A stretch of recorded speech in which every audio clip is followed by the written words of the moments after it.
दुनिया में सबसे आसान काम है प्रवचन देना, दुनिया में सबसे मुश्किल काम है उसे फॉलो करना। इसलिए तुम मुझे कभी भी बहुत आदर्श की बातें करते हुए नहीं पाओगे,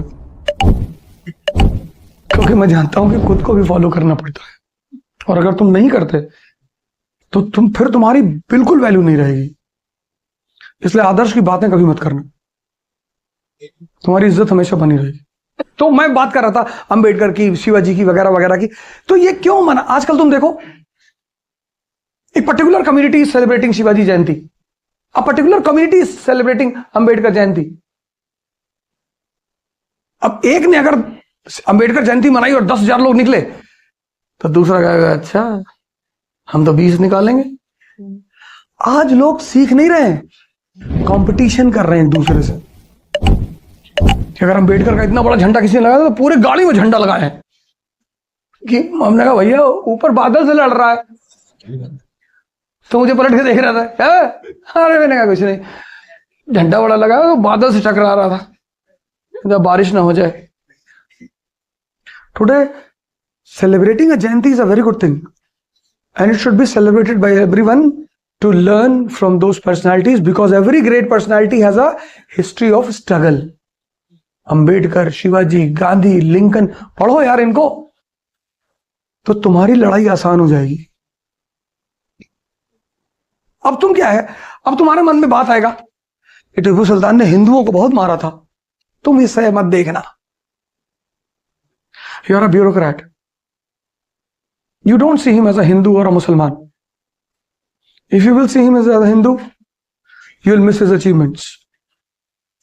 If you will see him as a Muslim, you will miss his mistakes. देखो, तुम मुसलमानों से बात करो ज्यादातर, औरंगजेब के विरोध में सुन ही नहीं सकते वो। है अरे सब है, अरे भैया जाहिद भाई है हमारे, तो मुझे जब मजा लेना तो मैं कुछ बोल देता हूँ ऐसे, औरंगजेब आदमी ठीक नहीं तो अपना चश्मा निकालते हैं ऐसे,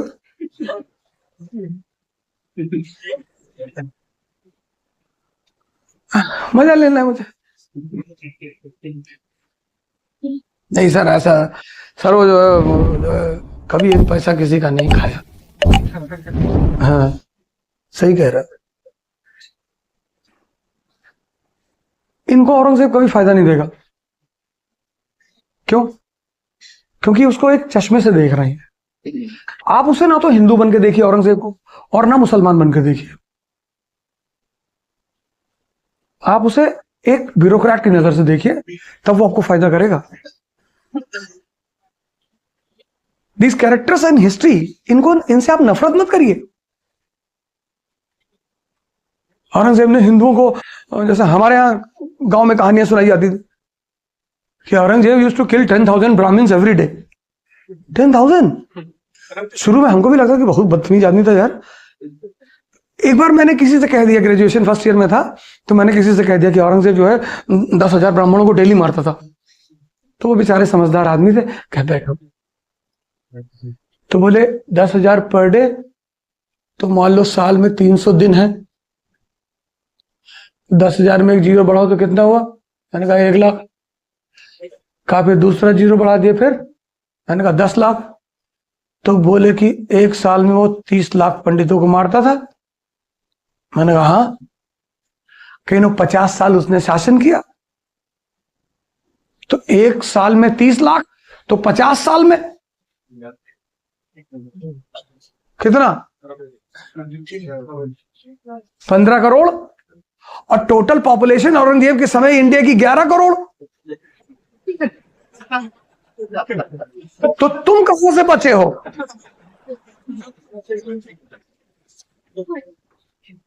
मैं अगली बार आऊंगा अपनी डायरी लेकर आऊंगा, क्योंकि मेरे साथ जब कोई बड़ी घटना घटती है ना, तो मैं उसे आज भी नोट कर लेता हूं। उस दिन जाके मैंने लिखा कि यार किसी की सुनी सुनाई बात कभी नहीं बोलनी चाहिए। तो जगह नहीं, कोई बात नहीं, तुम बाहर कहीं और ईरान से आए हो। मेरे पास कोई जवाब ही नहीं था। उसने कहा बेटा जाके पढ़ो, जब पढ़ो किताबों से तब उस पर चर्चा करो, और खुद से सोचो भी He has the largest number of Maratha mansabdars in his army. सबसे ज्यादा मराठा मनसबदार थे उसके पास, औरंगजेब के पास, राजपूत भी।